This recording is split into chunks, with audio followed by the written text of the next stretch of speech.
Pasko muna tayo para masaya. Ora, tapusin natin. Magka-comment kayo sa baba. Para sa administration, straight to the point. Para sa administration, ano? Bongbong, Lisa, Tamba. Nagsabi naman ako sa inyo eh. Nagbigay na ako ng babala. Sinabi ko nang ang hinihingi ng taong bayan, ang hinihingi ng taong bayan, tugunan ninyo. Lisa, wala ka dito. Hindi ka naman binoto ng tao eh. Tugunan ninyo yung hininaing ng taong bayan. BBM Marcos, doon tayo sa issues. BBM Marcos, binoto ka ng taong bayan, pati ako bumoto sa'yo. Dahil sa pangako mo na itutuloy mo ang ginawa ni Duterte. At aayusin mo yung buhay ng tao. Magbibigay ka ng lupa pa nga sa mga retirees. Magbibigay ka ng magpabahay, 6 na milyon sa buong term mo, 1 million a year. Lahat-lahat ng pangako, bababa ang bigas, etc. Okay. So, after 2 years, bakit gusto kang tanggalin ng mga tao? Eh, gago eh. Hindi ka nakikinig eh. Hindi ka nakikinig. Kasi nung tumakbo ka, pasensya na kayo sa boses ko. Kasi nung tumakbo ka, ang taong bayan, pinagbigyan ka na magsalita at humingi ka kasi ng oras ng taong bayan. Pinagbigyan ka namin. Kinumpanya ka namin. Nakipag-away kami. Yang putang inang inayupak na unit team na yan, eh, ang pangako, eh, maganda. Tapos, ngayon, ang problema mo, ayaw mong bigyan ng oras ang taong bayan. Kaya nagagalit sa'yo. Mga hinayupak kayo sa gobyerno, you still do not get it. You still do not get it. People are hard up. People are complaining. People just want the Constitution followed. Enforced. Okay? And here you are. After 2 years, may issue sa PCSO. Butas. Kinain ng aso. Butas. After 2 years, kinain ng aso. Bro. After 2 years, yung PCSO, loan better, laging nananalo. Loan better. Kaya nga, grabe yan, bilyon-bilyon ha. Nasaan yung ginto? Yung pinagbentahan. Sino nagsabi sa inyo magbenta ng ginto? Bakit inaprobahan yung pagbenta ng ginto? Bakit hindi inimbestigan? Ang tanong. Hindi pinapublic ang pera ng ginto. Magbenta ng ginto at walang accountability, walang accounting sa taong ban. Mga putang ina nyo. 25 tons na ginto. Yung Maharlika Fund, wala nang alam ang taong bayan kung ano na nangyayari. Ubus na ba yung pera? Tahimik na. Nasaan na yung pera? Ninako ba yung pera? Pinangayuda ba yung pera? Again, bakit? Yung blood control program, 500 billion yun. Putang ina yun, nabaha yung tao eh. Mawala na naman ako ng boses nito. Binulsa na yung iba. Ang tao ba? Tapos, ipagpipilitan nyo, sabihin nyo sa tao na okay yung flood control. Eh, wala na tayong magagawa eh. Lagi tayong under the mercy of nature. Tangina nyo. Gagong presidente. Tarantado kayo. Gagastos kayong 500 billion. Naknamputan kayo. 1.4 billion a day. 1.4 billion a day. Yun nga. Tangina nyo. Billion bawat araw. Talaga sa taong bayan yung pera, sinasabi nyo. Kaya nga si Inday Sara, yung 125 million na CIF, Confidential Fund, kinakailangan malaman ng taong bayan. Kinakailangan malaman ng taong bayan. Eh, putang ina yung mag-ginastos ninyo. Hindi kinakailangan malaman ng taong bayan. Bakit exempted kayo sa investigasyon? Yes. Office of the President, Senado, lahat kayo, mga putragis kayo. Correct. Billion ang travel expenses ni Marcos Jr. hindi inimbestigahan. Yung ginastos, yung perang pumasok sa PDIC, bakit kinakailangan galawin yun? Yung PhilHealth Fund, 89 billion, 90 billion. Bakit nyo gagalawin yung pera ng taong bayan? Meron na kayong ginalaw na pera na galing sa GSIS at saka sa SSS para doon sa Maharlika Fund na yan.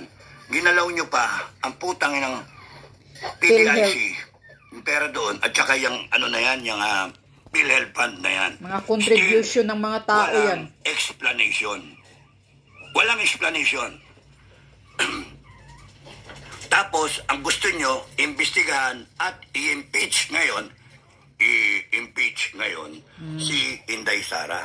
Yan na si Inday Sara lang ginigipit nila Tapos nun, matapos magsalita ng mga tao, ako nagsalita ako sa EDSA, matapos ko magsalita, here you are, nagpapadala kayo ng mga troll, nagpapadala kayo ng mga basher, may naghahabong pa sa akin, putangin na noon, putangin na noon, magtanggal ka ng maskara, animal ka.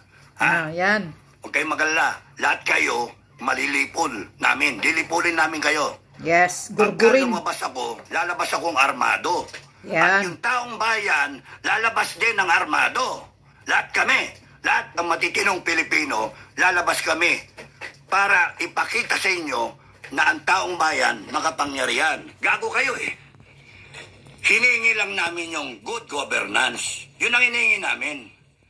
Gago pala kayo Gagamitin niyo yung batas sa amin. Gagamitin niyo yung konstitusyon na kami ang naglagay niyan. Maggago kayo. Kaya na nagkaroon kayo ng power, dahil sa lang namin yung power namin. Pagka lumabas kami, ipapakita namin yung raw power ng taong bayan. Raw. Matakot kayo sa amin. Putang ina nyo, hihiwalay ang Mindanao. Pinipigil ko Pinipigil ko. At pagka yan nabuisit, hihiwalay talaga yan. Rantado kayo? Gusto nyo talaga mag-civil war tayo? Pinipigilan namin, yung grupo namin. Lumalagay kami sa gitna. Si Secretary Lacson, sinabi niya, ceasefire muna. Isa pa yan. Ang inanin nyo kayo sa gobyerno, Walang bayag. pinipilit nyo talaga na tanggalin si Inday Sara bago mag-January 20. Yun yung agenda ninyo. Pinipilit nyong pagtakpan. Kaya kayo, pagka hindi nyo nilubayan talaga itong ginagawa ninyo, inaatake nyo Duterte, inaatake nyo si Inday, inaatake nyo yung mga nagsasalita kagaya ko, inaatake nyo ko. Utangin na nyo. Magbubuklod-buklod ang taong bayan at makikita nyo ang puwersa ng taong bayan na hindi nyo mapipigil. Magtapang-tapangan kayo, sige. Lahat kayo na magkakampi. Sige, kumampi kayo and you die for what you believe in. If you want to die for Marcos, you die for Marcos. You want to die for Tambaloslos, you die for Tambaloslos. Because kami, we will die for what we believe in. We believe in a good Philippines, progressive Philippines. We believe not in corruption, not in drugs, not in communism. Tangina nyo, wala na naman akong boses. Buha ka na ina nyo. Kaya nga. Talagang itutuloy nila ang gulo. Pag hindi nyo madadali kayo. Magpapasko muna kami. Magpapasko kami. Lubayan ninyo. Tumigil kayo. Itigil nyo yung putangin ng mga vlogger ninyo. Yung mga binabayaran nyo. Itigil mga ninyo trolls yung mga ni Marcos o ni ninyo. Tambaluslos. Tinitesting nyo kami. Gusto nyo kaming magalit talaga. Gusto nyo kaming lumabas. Kasi paglabas namin, armado kami lahat. At lahat ng haharang sa amin na ititigil kami, kalaban namin. Gusto namin ang Pilipinas matino. Kaya nga gusto namin good governance. Gusto namin sagutin nyo yung tanong namin. Hair follicle, sagutin nyo yung mga pera, yung korupsyon. Hindi nyo masagot Ano masagot Magkago kayo. Si Tambaluslos ang leader Gagamitin nyo pa yung batas. Kami ang naglagay ng batas. Correct. Pinahiram lang namin yung power ninyo. And you will see. Hindi ko na mapipigil yon. Hindi ko mapipigil Kaming naglukluk sa inyo. Ang titigas ng kokote nyo, mga bopol kayo You will see the raw power of the Filipino people. You will see the raw power ng taong bayan. Kaya kayong mga nagmamatigas dyan, kayong mga bayaran, sige, magpakamatay kayo. Magpakamatay kayo para sa paniwala ninyo. Hindi kami naniniwala sa droga. Hindi kami naniniwala sa komunista. Hindi kami naniniwala sa mga abusado ng mga politiko. Hindi kami naniniwala sa mga traidor na politiko, mga manggagamit na politiko, at mga magnanakaw. Hindi kami naniniwala. Correct. Puro magnanakaw na ngayon eh. Wala nang mapili sa gobyerno eh. Puro na mga kawatan. Utangin na nyo. Pinagpipilitan ninyo yung gusto ninyo. Ha? Ilan lang kayo? Ilan lang kayo? Gusto nyo talaga na civil war? Yung ugali ninyo, dadalhin nyo ang bansa natin sa civil war? Marami nang galit na galit. Tugunan nyo. At kung hindi kayo tumigil, sasagasaan kayo ng taong bayan. Meron pa kayong salita-salita dyan. Tangina. Bago makalimutan, kayong mga nasa AFP, kayong mga general na pumunta kay Tambaloslos. Yun na. You have that decency. Decency, maya kayo sa sarili nyo, na yung organisasyon ninyo nagkakaroon na ng ugong-ugong. Alam namin dami kami kontak. Alam namin, may intelligence kami. Maraming ugong-ugong. Nag-uusap-usap na mga tao ninyo, AFP-PNP. Tapos, pupuntahan nyo ang isang putragis na hinayupak na tamba na yan. Nakawatan. At magkukul pa kayo, gago. Dapat, meron na lang kayong decency na hindi nyo lang pinakita. Nag-picture taking pa kayo. Pinagamit kayo ni Tamba para ipakita na kontrolado niya ang armed forces. Putang ina, commander-in-chief ba yan? Ha? Ilan ba boto niyan? 300,000? Putaragis kayo. Himod puwit nga si Browner. Huwag kayong magpapagamit. Ang problema nyo, tapos na Pumunta kayo doon. Ano ngayon ang persepsyon ng taong bayan sa inyo? Wala na, nabili na kayo. Kahit hindi. Correct. May problema kayo At panisip-sipan kayo Kaya kaming mga galing sa serbisyo, nagagalit. Hindi namin iwanan ng ganyan. Nagpapakita na kontrolado sila ni Tambaloslos. Ano isipin? Puta na mga general natin. Na gano'n na. That's why wala na mga dignidad. When the people go out, when the people go out to claim back democracy, to claim back their freedom, to implement the Constitution, mga putang na nyo, hindi kayo ang nag-implement ng Constitution. You're the ones violating the Constitution. You have betrayed public trust. Lahat kayo. Exactly. At ilalagay namin sa tama. Mga traidor. Lahat kayo, lalagay namin sa tama. At yung mga kakampi sa inyo, kumampi kayo, you die for what you believe in. Exactly. You die for what you believe in. Kasi kayo, alam ko talo kayo. Bakit? Kasi kayo, ang nagpapatakbo sa inyo, bayad. Pera. Yes. Sa amin, ang nagpapatakbo, ano ba yan? Itong labanan nato, right and wrong. Bakit ang It all hina ng boils wifi? to good, bad, good, evil. Alam namin, kami ay nasa panig ng tama. AFP, PNP, you will have to choose when the people go out. This time, wala na. They are armed. Armed. Too late. Pigilin niyo yung mga, yung mga baril nila. No. They will come out ready to defend themselves because this is a government who will go to the length of na magkaroon ng civil war o isuppress lalong taong bayan using the Constitution. And that will not happen. We, the Filipino people, the sovereign Filipino people, will rise up. Patayin niyo ako, may sunod. Because the spirit of patriotism, hindi yun mawawala. Yung spirit ninyong bayaran, tatakbo yan. Hindi nyo masusustain. Wala nang pere. At yung armed forces ninyo, mahati. When the Filipino people, sovereign Filipino people, take command of the AFP and PNP, guys, you better be ready. Kayo sa AFP at PNP, all ranks, you should be ready. You have chosen already. Saan kayo magsaside? The Filipino people will take command of the AFP and PNP. Anyone who does not follow the Filipino people, the sovereign will of the Filipino people, you will all be retired. Retired. Without pay. Without pension. And the people does not give a fucking F. The people does not give an F. Shit. Na Kaya nga. maubos kayong lahat. Ma-retire kayong lahat. Kung hindi magiging responsive ang mga general, retired kayong lahat. Kung hindi magiging response, susunod ang mga kernel. Kung yung mga kernel hindi magre-response sa ng taong bayan, retired kayong lahat. Lieutenant Colonel, Major, Captain. And the people does not give a shit kung lahat kayo maubos and yung mga sarhento ang matitira.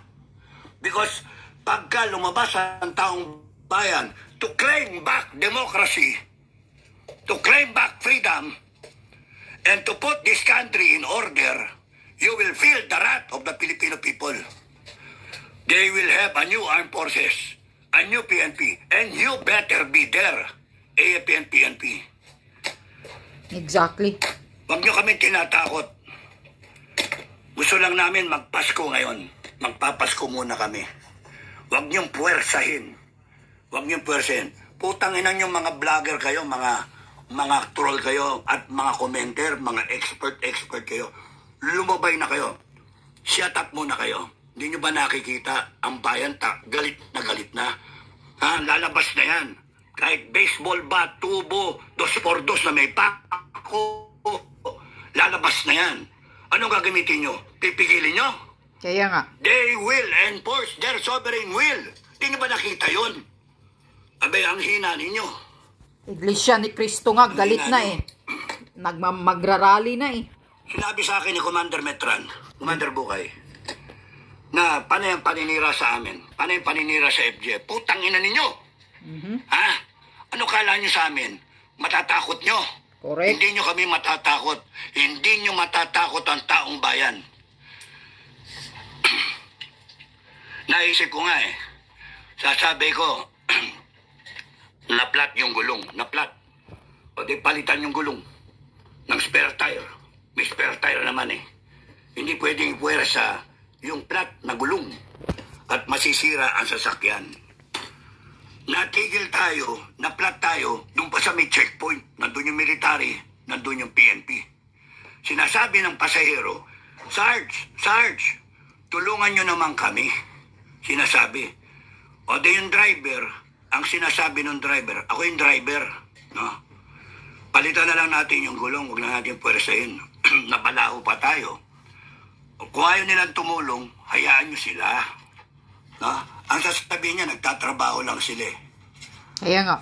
Hayaan nyo na lang sila. Panay sabi, trabaho lang. Yung mga Kung ayaw PNP, nila tumulong. mga duwag. Kasi wala tayong ibang aasahan sa bansa na ito, kundi tayo lang. Correct. Bakit nyo hintayin yung tulong ng wala? Tayo, together, as a people, as a country, lahat ng matitino. Ngayon, kung sila lalabanan tayo, lahat silang masasama, lalaban tayo. Correct. Ganun lang. Ipakita natin na yung tama, kailanman hindi pwedeng supilin ng mali. Exactly. Palitan natin ang gulong. Putang ina ninyo. Simple lang, good governance, hindi nyo maibigay. Hair follicle drug test, kung anong ngak-ngak ninyong dami nyong salag-salag. Hair follicle drug test ka na, bongbong. Pakasimple. Isang authenticated drug addict eh. Sabi ni Maharlika. Na kinu-question ng taong bayan, you start explaining. Pinag-explain nyo si Inday Sara. Oh. 125 million. Kayo, trilyon. Putang ina nyo. Yang katiting kay Inday Sara, pinipilit. Na dumidepensa sa Marcos, kay Ketamba, sa congressman ng mga putang ina mga buwang, mga tuwadkom, mga walang kwentang tao. Doon kayo, sama-sama kayo. You better fight for them. Because kami, we're not fighting for Duterte. Correct. We're not fighting We for... are fighting for for our the future of this country. Exactly. We are fighting for our children. Correct. Putang ina nyo. Dapat Sige pa. abolish Sige pa. ang Congress. Humirit pa kayo.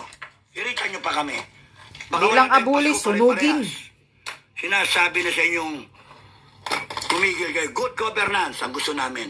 Taong bayan. Good governance ang gusto namin. Tapos ganyan kayo.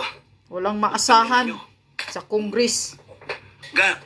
Sabihin nyo, duwag Mga ako. kawatan, Sasabihin mga nyo, bayaran. wala akong kwenta. Ha? Tanginan nyo. Sige, ganun ang gusto nyo. Makupakan tayo. Hindi ko Yeah. pipigilin yung taong bayan. Pinipigil namin. Pinipigil namin. Mga bobo kayo eh. Huwag mo nang pigilan para maggurgura And na. it will be all under your watch. AFP, PNP. Anong gagawin? Pipigilin nyo yung milyon? Hmm. Ha? Pipigilin nyo? Raratratin ninyo? Papatayin nyo milyon? Kakalas ang buong Mindanao. Anong gagawin nyo ngayon? Magsasanib ang mga Muslim nating kapatid at mga Kristiyano. Magsasanib puwersa. Anong gagawin nyo? Pinipigilan na nga eh. Gago kayo. Dapat maglabasan ng mga Panay kayo MNLF. pera. Panay kayo. Punta na dyan sa Maynila. Para hilain Panay kayo si Bangag. Drug addict. acute. Panay kayo sip-sip. Wala kayong prinsipyo. And every officer and man in the armed forces and the PNP, pagka nakita ng taong bayan, you are not worth the trust and confidence of the Filipino people, the Tama. sovereign Filipino people. They can easily replace you. Because you have forgotten who is supreme. You have forgotten kung sino ang amo nyo. Ang kinikilala nyong amo, si Bongbong Marcos. Yung commander-in-chief nyo na palpak. Na Kaya hindi nga. alam mong ginagawa. At ang tumatayong commander-in-chief nyo ngayon, si Romualdez. Oh. And that cannot be allowed. We will not allow that. We will not allow that. Romualdez, babala, huwag kang pupunta doon sa Leyte. Huwag kang pupunta doon, kumpanya. Huwag kang pupunta. Galit yung mga tao sa'yo. Pabili-bili ka pa, may pahongkong-hongko ka pa na binabayaran yung mga tao. Huwag kang pupunta doon. Galit ang mga tao sa'yo doon. Huwag kang pupunta. Sana nga pupunta Mababastos siya. ka lang. Para kuyugin siya At doon. kahit sa parte sa Mindanao, huwag kang pupunta. Abangan ka ng mga tao ron, galit ang mga tao. Pinipigilan namin sila. Dapat kuyugin. At yung Yan mga- si Romaldis. Mga FGF dyan sa Congress, pwede Sampal ba? yung mukha sa siminto. Sumunod kayo sa akin, huwag ninyong lalasunin ang mga congressmen dyan. Ha? Sinabi ko na. Marami kasi humingi sa akin ng permiso eh. Sir, lasunin na lang namin, mga putang ina. Hindi. Ay, kasarap What? dyan. Hayaan nyo sila. Lasunin nyo. Hayaan nyo yung taong bayan ang mag-decide. Hayaan nyo yung taong bayan ang lumiti sa kanila. Lalasunin nyo, di nakawala yung mga putang ina niyan. Makakatakas, punta ng impyerno. Kaya yung mga FGF dyan sa Congress, hinay-hinay lang kayo. Wala akong sinasabi sa inyo. Huwag na huwag kayong kikilos dyan. Alam ko galit kayo, gigil na kayo. Huwag na huwag nyo susunugin yung Congress. Ay, ang Huwag na ang huwag saya-saya nyo niyan. susunugin yung Congress. Ang saya-saya Yung niyan. mga tukmoy na to, hindi alam yung nangyayari. Hindi alam. Sunugin lahat ng documents sa Babanatan nyo Congress. pa kami. Ha? Babanatan nyo kami. Ang Kung saya-saya hindi nyo niyan. tinigil, Hilain yung- lahat ng mga kawatan ang sa haharap Congress. sa amin, sasamain kayong lahat. Ha? Lalabas talaga kami. Kami para sa taong bayan, kami para sa Pilipinas. Lalabas kami. Kung gusto nyo ng gulo, sige, magkagulo tayo. Matira, matibay, busan tayo. Makinig kayo kay Lacson. Sir, idol kita. Kaya nga lang, may problema ka sa akin dahil dun sa Resolution 10 eh. Pero tama yung humihingi ka ng hinahon, humihingi ka ng ceasefire. Kasi this is very explosive. This will turn into a black war. Yes. Putang ina. 2024 magsi-civil war tayo, 2025. Why? Because of these stupid asses na politicians. Ha? Na walang pakialam kung ano mangyari sa Pilipinas. nakaw ng nakaw. Ayaw explain. Ang gusto lang ng taong bayan na gusto ninyo supilin at gagamitan ninyo ng batas, ng konstitusyon, ay gusto nyong putang ina, ayaw nyong magpaliwanag. Kaya,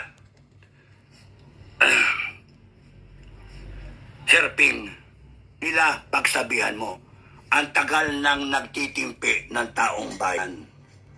Tignan nyo, mainahon. No? Pero next time around, I believe, when they come out, they now know na ang gobyerno will use all force, excessive dyan, hinaharang. Force para mapigilan ang taong bayan. That's why they will arm themselves. According to our intel, ganon ang usap-usapan.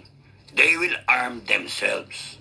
They will go out because they question mark yung kung saan tatayo ang PNP tsaka AFP. Ngayon, naninigurado sila. At kung kumampi ang AFP at PNP sa mali, kalaban nila taong bayan.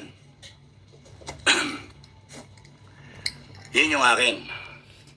Pigilan hanggang mapipigilan. Pero kung ang ituloy administrasyon na to ay hibang na hibang sa kapangyarihan, wala.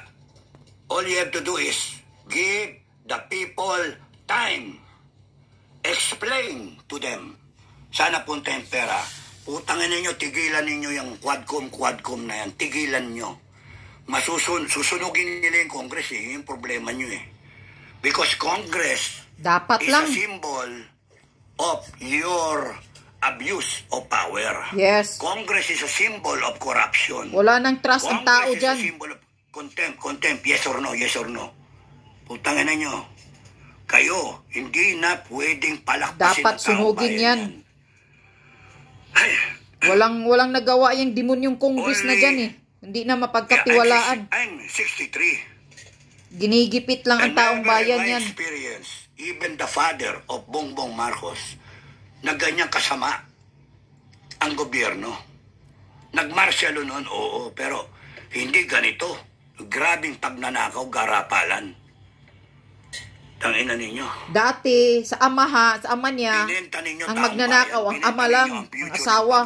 119 million Filipinos. Yung matandang Imelda na yan. Swerte yan, hindi nakulong yung demonya na yan. Ng mga Duterte, ipaliwanag ninyo. Paliwanag ninyo kung saan napunta yung pera ng taong bayan. Paliwanag ninyo. Hindi yung popokus kayo sa 125 million tapos kayo, yung resolution 10 ninyo, hindi kayo nag-explain yung mga ginastos ninyo, travel expenses ninyo. Last, yung nagtanong sila sa Elis, unaccounted for 2 billion. 2 billion travel expenses na kinonvert ninyo sa ayuda o sa PI, na? Para baguhin yung konstitusyon. O nag-cash gift kayo ng 2 milyon kada isang congressman. Putang ina ninyo.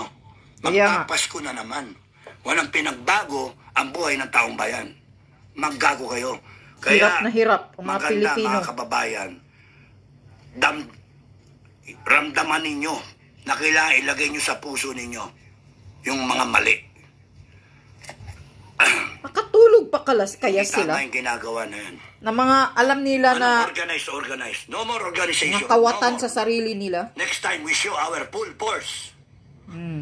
Tanginang yan. Kayo pa matapang, putang ina nyo. Kayo pa nasa katwiran. Panay kayo, pinairam lang sa inyo yung kapangyarihan ng taong bayan. Kayong mag-aasta ngayon ng makapangyarihan, mga putang ina nyo. Matatakot kayo sa totoo lang. Aalis kayo ng bansa. Putang ina nyo. Takot ninyo sa taong bayan. Pag kayo, sinisilaban na ng taong bayan, ha? Pag kayo, pinag-iiwanan ng taong bayan sa galit nila, anong gagawin natin? Wala. Kami, panonoorin namin. Alam anong pigilan namin yan? Kami mahihiwa. Kami mapupukpok. AFP ninyo, tsaka PNP. Anong gagawin nyo? Raratratin nyo yan. Pipigil kayo. Sabi, manonood din kami. Kami, magpapopcorn kami. Sinasabi na sa inyo eh. Tigilan nyo eh. Okay. Yun na nga eh. Nakapanggigil eh. Tangina ninyo, mga troll kayo. Na kayo, mag-isip-isip kayo. madadamay kayo. Ang lalakas ng loob ninyo. Mga Hindi bayaran makikilala. yan. Milyon-milyon ang bayad. Ikulong lahat. Kita nyo ang galit ha. Tingnan ninyo ha. Mga comment ng tao. Ikulong lahat ang mga yan. Oh.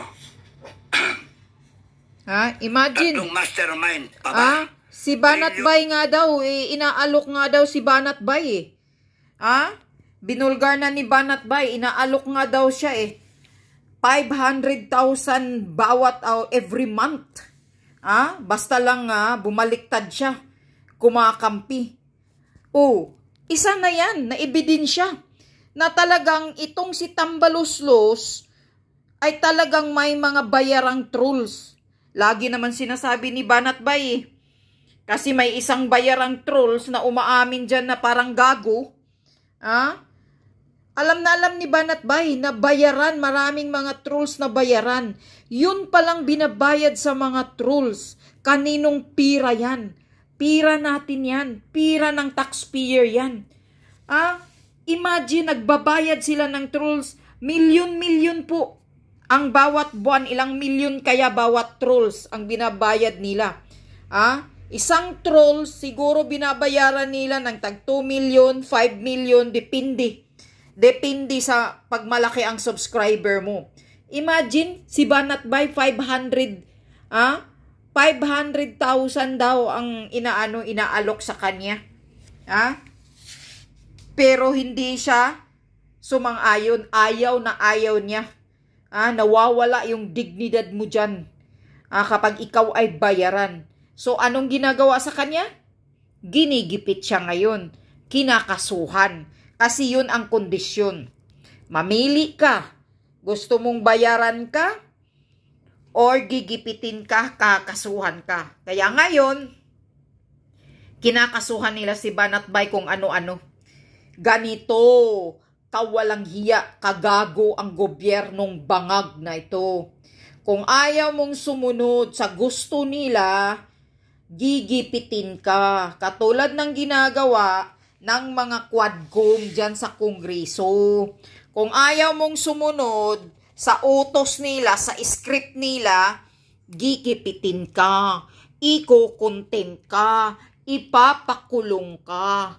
Saan ka nakakita? Isang abogado na si Attorney Laika, pinapakulong ng isang convicted na si Franz Castro na hanggang ngayon tahimik pa rin sila na hindi pa rin nakukulong yung convicted na kidnapping at child abuse na yung si Representative Makabayan Black na konektado sa mga NPA ang nagpapakulong sa isang abogada na wala namang ginagawang masama. Maayos naman ang sagot niya doon sa Kongreso.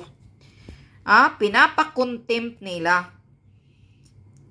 Ganito kaabusado ngayon ang mga NPA front dyan sa Congress dahil suportado ni Martin Romualdez. Pinasabog na yan ni Sara Duterte. Kakampi ni Martin Romualdez ang mga NPA na nasa Kongreso. Saan ka makakita ng gobyerno na kakampi na ang mga leftists, mga bayaran. Pinasabog na rin ni Sara na yang si Joel Chua sa Tuadcom. Mismo nagsasabi sa kanya pagkatapos ng hearing, pasensya ka na, BP Sara, pira-pira lang kasi Kailangan kasi namin ng pera, mag-i-eleksyon na. So anong ibig sabihin yan? Meaning to say, tama yung sinasabi ni Attorney Harry Roque at ni Pulong Duterte na bawat paghihiring nila sa mga Duterte, binabayaran sila, may bayad sila kay Tambaluslos. Depende kung sino yung pinakamaraming tanong, kung sino yung sobrang nanggigipit sa mga Duterte, malaki-laki daw ang bayad. Kita nyo? Kita nyo ba yan, taong bayan? pira natin. Pira natin, naghahanap buhay tayo, kumakayod tayo ng tudo para makabayad sa mga tax natin. Pero ang yumayaman, besides sa sahod ng mga hinayupak na mga congressman dyan, na may sahod na sila, magkano kaya ang sahod nila, binabayaran pa sila ng sideline ni Tambaloslos.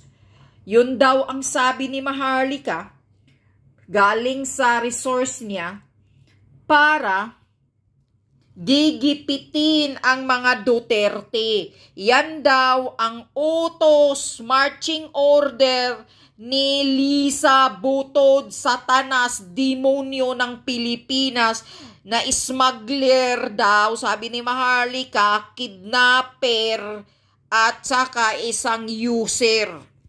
Yun ang sabi ni Attorney Glenn Chong. User, pusher, o ano pa ng drugs. Ang Lisa Butod yan. Yun ang mga pasabog ni Maharlika at ni Attorney Glenn Chong. So kayo, mga taong bayan, maniniwala pa ba kayo? Ayaw nyo pa bang maglabas sa kalsada, magsilabasa na kayo, magsasalita na kayo? Maniniwala pa ba kayo sa gobyernong ito na inuubos na ang pera ng kaban ng bayan natin? Yung mga anak nyo sa susunod na mga apo, na mga kaapu-apuhan ninyo, nagbabayad na yan sa hinayupak na sa utang ng Pilipinas na winawaldas ng gobyernong ito. Gusto nyo ba ganyan? Pero pag ang mga ordinaryong Pilipino humihingi ng increase na sahod, ayaw nilang pagbigyan. Yung mga military, pinagdidaksyonan pa nga yung mga sahod nila na naman ngayon. Noong panahon ni Duterte, dunidubli yung sahod nila. Ngayon daw, kinukuhaan na yung sahod nila, minaliitan. Imagine. Tapos kayo, mga himod-puwit pa rin ba kayo sa gobyernong bangag? Kayo mga AFP, mga PNP na mga matitino pa dyan. Himod-puwit pa ba kayo? Ayaw nyo pa bang hubarin yung pag-uniforme ninyo para susuporta kayo sa mga ordinaryong Pilipino? Kailan kayo magsasalita, mga sir? Tigtigilan nyo na yan paghimod-puwit na alam nyo naman na maling-mali na ang ginagawa ng hinayupak na gobyernong Marcos Jr. na drug addict. Sabi pa ni Attorney Glenn Chong, isang drug addict yang si Marcos Jr. Ilang beses yan sinasabi ni Attorney Glenn Chong na isang drug addict at si Lisa Marcos isang drug pusher. Dahil mismo siya alam na alam niya ang kalakaran sa Malacanang noon. At iyang si House Representative Tambaloslos isang kawatan sa Congress. Yan ang pasabog ni BP Sara, kawatan. Kaya lumaki na ang tiyan ng hinayupak na yan, yumayaman na ngayon dahil sa nakaw, ninakaw na lahat ang pera natin. Yung Maharlika Funds, saan na? Wala nang balita. Noon atat-atat si Bangag. Panahon ng sunan niya para may maipagyayabang siya na may Maharlika Funds. Ngayon tahimik na. At alam nyo ba, pag nawala yung pera sa Maharlika Funds, kawawa tayo mga nagko-contribute sa sarili natin tulad ng is. Kawawa ang mga pensyon natin sa susunod pag tayo'y mag-retired na. Pag yung Maharlika Funds na dido kung nasaan na ngayon kasi tahimik na ang gobyernong bangag. Kawawa tayong lahat sa pagdating ng panahon dahil yung GSI is kung ano pang naka-invest doon sa Maharlika Funds. Yung PhilHealth na 89 billion. Kung maayos ang gobyernong ito, dapat hindi pinatransfer ni Bangag sa Office of the President ang pira na yun dahil contribution yan ng mga PhilHealth ordinary Pilipino para sila kung sila'y magkasakit. Sana dinadagdag, sana binigyan sila ng maayos na mga healthcare. Lalo na yung mga senior citizen na nangangailangan ng mga gamot. Pero ano ang ginagawa? Binalik, kinuha ni Bangag Marcos Jr., pinatransfer daw. So ngayon, sino ang kawawa? Tayo, mga ordinaryong Pilipino. Grabing korupsyon, kaya magising na kayo. Magkaisa na kayong lahat.